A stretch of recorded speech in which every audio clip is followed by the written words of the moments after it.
Meu nome é Luciano Albuquerque. Atualmente, segundo os meus documentos, eu tenho em torno de 35 a 36 anos de idade. E a minha história para estar aqui começa há mais ou menos uns 4 meses, quando me chegou uma informação mais precisa sobre uma dúvida que eu tinha a minha vida toda, que era com relação às pessoas que estiveram comigo durante boa parte da minha vida, se dizendo minha mãe, minha irmã, pessoas do meu convívio.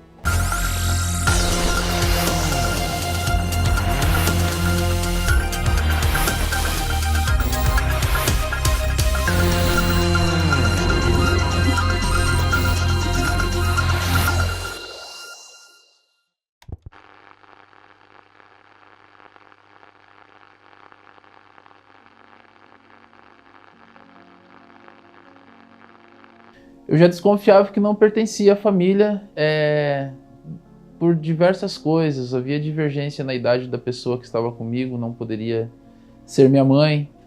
Eu desconfiava, então, que eu, no caso, seria um filho adotado, né? Eu era um menino que tinha sido adotado e que por algum motivo não era bem quisto no meio familiar. Então, na mão dessas pessoas eu sofri bastante, tive bastante sofrimento nessa casa, nesse lar. Eu constantemente espancado, constantemente judiado. Então, com mais ou menos 8, 9 anos de idade, eu comecei a fugir de casa. Então, eu já fugia de casa, dando sinais que eu ia abandonar tudo mesmo na primeira oportunidade. E realmente foi isso que eu fiz. A partir dos 9 anos comecei a fugir e o conselho tutelar da minha cidade, que é em Cascavel, no Paraná, onde eu resido até hoje, me buscavam na rua e me levava para casa. Na primeira oportunidade eu fugia de novo. Então assim foram durante longos anos, até os meus 16, 15, 16, quando eu realmente decidi sair fora da cidade e fui morar no estado de Santa Catarina. E por lá eu fiquei durante 15 anos, eu casei em Santa Catarina, fiz minha vida lá, tenho uma esposa maravilhosa, tenho um casal de filhos maravilhosos também. E por algum motivo, buscando talvez um pouco mais de tranquilidade para a criação dos filhos, eu saí de Santa Catarina, da cidade de Joinville, uma cidade bastante movimentada e com um número de violência bastante alto. Então saí de Santa Catarina e resolvi voltar para Cascavel porque já conhecia aqui e achava que aqui era mais tranquilo. Voltando para cá, eu obtive a informação de que a pessoa que esteve comigo durante todo esse tempo tinha sido colocada num asilo da minha cidade. E no ano de 2017 ela havia falecido. Essa pessoa, ela faleceu. E pessoas que sabiam da minha história, pelas fugas, por não permanecer dentro de casa, por não estar com a família, questionaram a Dona Maria, essa pessoa, sobre o porquê que eu fazia isso, o que havia de errado para mim não permanecer no âmbito familiar. E na ânsia da morte lá, de tanto insistirem com ela, ela acabou revelando algumas coisas insórdidas. E uma delas foi que eu havia sido sequestrado em São Paulo. Eu havia saído daqui, me levaram em fuga daqui. Primeiramente para Mairink, eu estive um tempo em Mairink, muito curto. E logo me tiraram de Mairink muito rapidamente e me levaram para o Paraná. Eu me lembro muito bem dos detalhes da fuga. Eu era muito pequeno, mas eu consigo detalhar assim, com precisão assim, coisas que aconteceram durante a fuga. Uma correria numa estrada de chão muito arborizada, tinha mato, terreno baldio de um lado, tinha plantação de árvores do outro. E a toda a luz de carro que aparecia naquela estrada de chão, elas se jogavam para dentro do mato, tal, se escondiam ali e trancavam a minha boca para que eu não chorasse, para que eu não fizesse nenhum tipo de barulho. E assim foi até a chegada da rodoviária. Chegando na rodoviária ali, embarcamos já com um ônibus previamente no horário.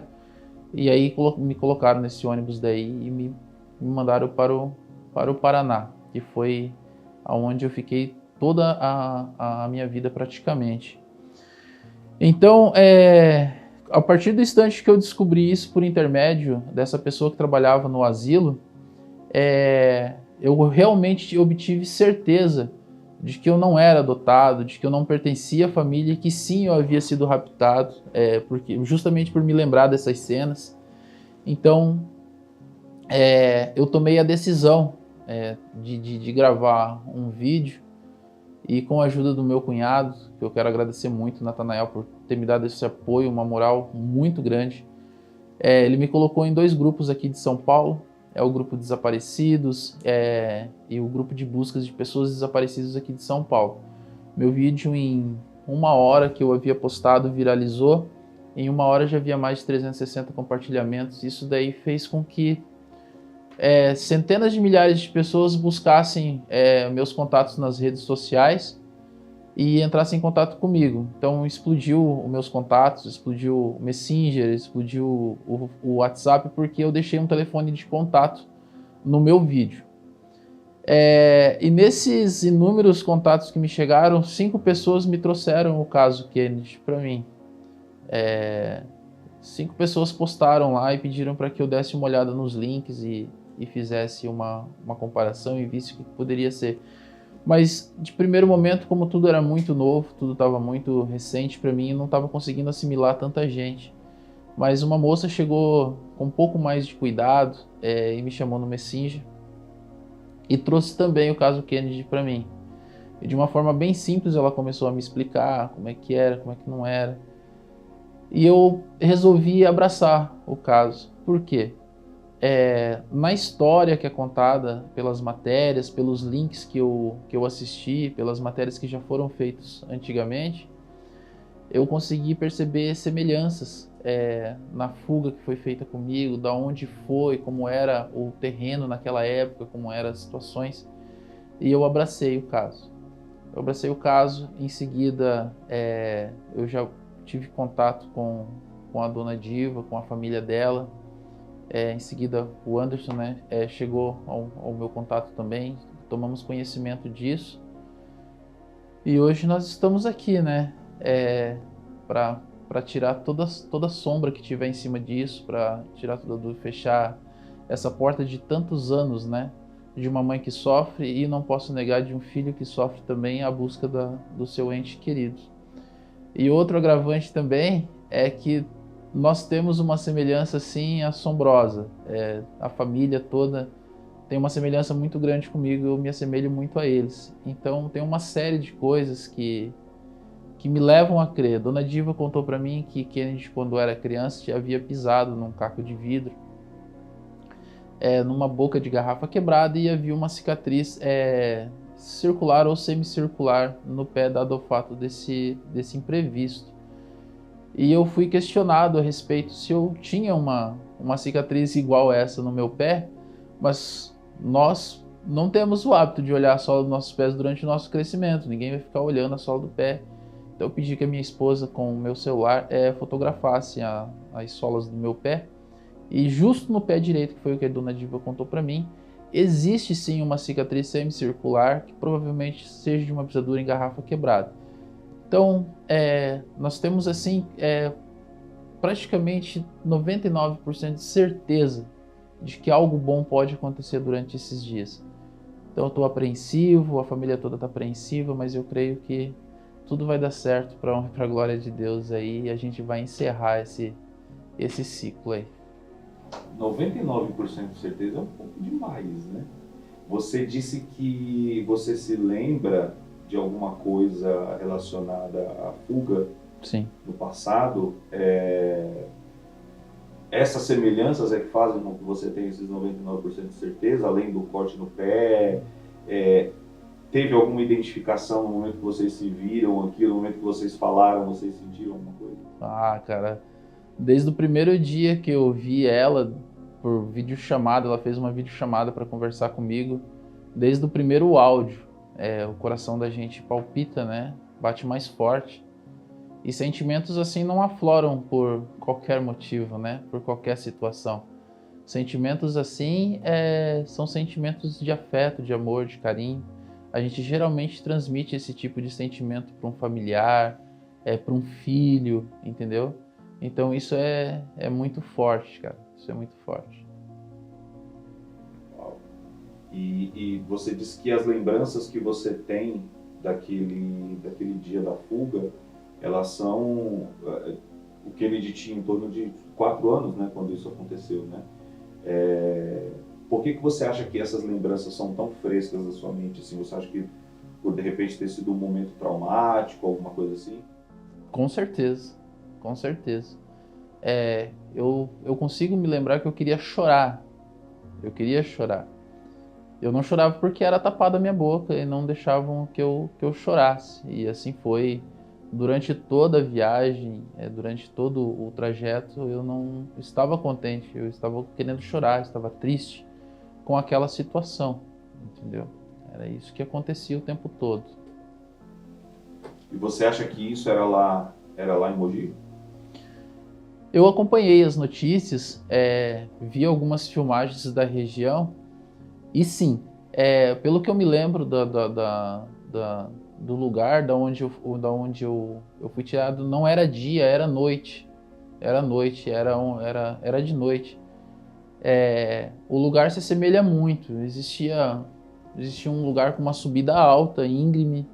Nós descemos essa ladeira. E aí sim, sempre a todo instante elas estavam cuidando ali. Qualquer pessoa passando na rua ou qualquer carro que passasse naquele momento. Para você ter noção, eu tenho lembranças de um Fusca branco descendo na ladeira, e quando elas viram a luz apontar lá em cima, todos se jogaram pro mato comigo. Nesse momento eu me lembro perfeitamente que quando me jogaram para dentro do mato, elas me abraçaram de frente, uma mão segurava minha barriga e com a outra mão tapava a boca e o nariz para que não esboçasse nenhum tipo de choro, não fizesse nenhum barulho. Essa é a lembrança mais precisa que eu tenho desses momentos. Realmente é impressionante a sua lembrança, né? A sua capacidade de se lembrar de coisas tão... Deve ter sido mesmo traumático, né? Que a criança guarda, né? Eu mesmo tenho muitas lembranças de coisas, geralmente coisas mais ruins ou muito boas da minha infância do que da maioria, né? Eu não lembro de quase nada, mas só essas coisas mais marcantes assim. É a mesma coisa eu lembro de pouca coisa da minha infância, mas com certeza dessa fuga, com certeza desse dia eu consigo me lembrar pelo trauma, talvez pela tristeza que eu estava passando naquele momento. Então eu acho que a gente assimila aquilo dali e fica bem claro na mente da gente, assim. Você se lembra só disso ou você se lembra, que já é bastante coisa, mas você se lembra também de como você chegou nesse momento? Ou seja, você lembra de um momento antes disso? O que você estava fazendo quando de repente você estava na mão dessas mulheres? Não consigo me lembrar. A minha memória me traz apenas essa descida, apenas esse lugar no mato. O embarque num ônibus, numa rodoviária muito pequena, é uma rodoviária pequena. Eu consigo me lembrar dos bancos da rodoviária, eram bancos de plástico, laranja. Eu me lembro bem porque existia lanchonetes dentro, assim, de portas de rolo. E numa dessas lanchonetes foi comprado, eu consigo me lembrar, foi comprado para mim um pastelzinho e foi comprado uma Coca-Cola. E eu comia aquilo, eu tava com muita fome, eu comia aquilo, bebia aquilo dali. E após isso daí, só o ônibus mesmo. Daí eu já consigo me lembrar no ônibus, só trechos da viagem, eu olhando pela janela só e nada mais. Daí depois essas lembranças já são de grande já, né? Já com uma certa idade, já minhas brincadeiras, o que eu fazia, já passando de lugar a lugar. Eu fiquei escondido numa chácara durante muito tempo. Era uma chácara de difícil acesso, para você chegar nela você tinha que caminhar por uma trilha no mato, não existia passagem de carro, nada assim, era a pé que você fazia essa trilha para você chegar nessa chácara. Então eu lembro que essa chácara era uma chácara que ela servia como se fosse um depósito de lenha, madeira para pessoas que faziam corte de árvores e acumulavam lenha ali, e num determinado tempo do ano eles iam lá e recolhiam isso daí. Eu me recordo que a água chegava num caminhão-pipa, lembro do caminhão azul entregando essa água. Lembro que existia uma plantação de café para cima dessa chácara, existia uma plantação de café, eu ia lá, eu lembro de ir lá e comer os grãos de café vermelhos porque eram doces. Eu lembro disso, lembro de uma plantação de árvore grande na frente. E fiquei nessa chácara durante um bom tempo, E aí sim, saindo dessa chácara, daí definitivamente, daí eu sei que eu tinha saído de São Paulo, eu tenho a plena certeza que eu estava saindo de São Paulo e eu estava indo sentido Paraná. Aí outra coisa que também me fez desconfiar e sempre desconfiei foi o seguinte, a pessoa que me raptou tinha uma filha adulta, e no ano de 91 ela teve um filho, e esse menino, ele nasceu do meu lado, ele nasceu em casa, numa casa alugada que tinha lá. Ele nasceu em casa, no horário da madrugada, que eu não posso te precisar agora, mas eu me recordo de acordar, de estar dormindo e acordar e ver o parto. A minha sequestradora fazendo o parto dele, na minha irmã, ele nasceu em casa. Então, o que acontece? Eu tinha plena convicção sobre onde ele tinha nascido, o horário que ele tinha nascido e a data que ele havia nascido. Então, para burlar talvez a polícia ou para não dar pistas sobre mim, o que aconteceu? Eu fui registrado muito tarde, e o meu registro, eu tenho a plena certeza que nada nele é verdadeiro, porque no meu registro consta que eu nasci em Cascavel, digamos, vamos supor, não vou te precisar a hora, às 5h30 da manhã em domicílio, e eu sei que isso não aconteceu, isso não aconteceu, ou seja, usar os dados do meu sobrinho para colocar os dados em mim para poder falsificar uma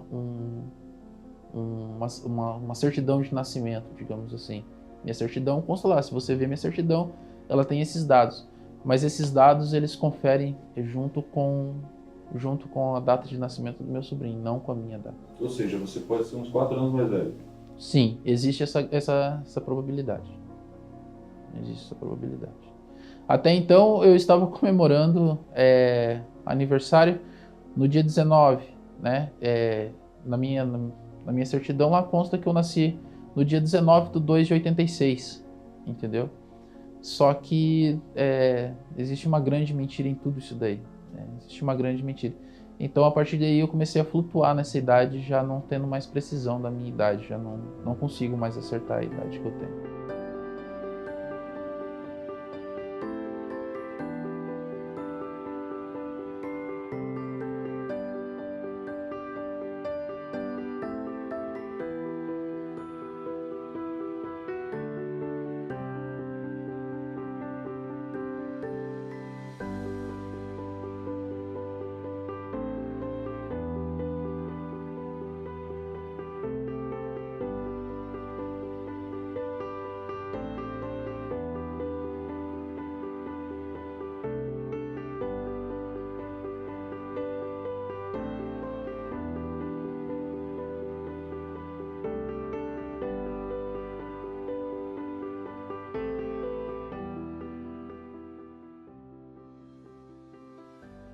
Muito rápido. Tudo está acontecendo assim numa velocidade incrível, incrível.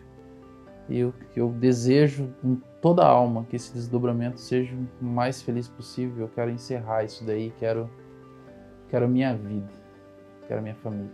Imagino, cara, eu não sei, eu sei que o amor de mãe, ele é muito mais intenso que de pai, mas eu sou pai, cara. Hoje eu tenho ciência, eu tenho noção do que é você ter filhos e de repente por algum motivo você se vê afastado deles. Eu fiz um curso e fiquei uma semana longe dos meus filhos, meu coração quase explodiu, né? De saudade e tal, de querer ter eles por perto. Imagine uma mãe esperando por 30 e poucos anos. Isso daí, eu não posso nem sequer mensurar o que é isso daí. Mas o sofrimento deve ser muito grande, muito grande.